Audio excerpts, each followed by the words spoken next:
Afinal, por que rangemos os dentes? Dizem que é por raiva, por medo, por frio, por dor e até os vermes já culparam. Mas quando a gente dorme e range os dentes, é raiva mesmo?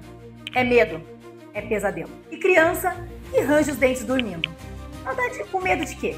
Os animais, eles mostram os dentes para se defender, mas isso é instinto. Será que com a gente é diferente? Nos últimos 30 anos, os estudos sobre o sono deram um salto e com eles veio um novo interesse pelo bruxismo. Será que bruxismo é uma doença ou é apenas um comportamento? A verdade é, ainda não sabemos tudo, mas a ciência já entendeu uma coisa: ranger os dentes pode ter muitas causas. E a chave está em ouvir o que o corpo quer dizer. Você ou alguém da sua família range os dentes? Fique atento aos sinais. Você quer saber mais? Já me segue por aqui.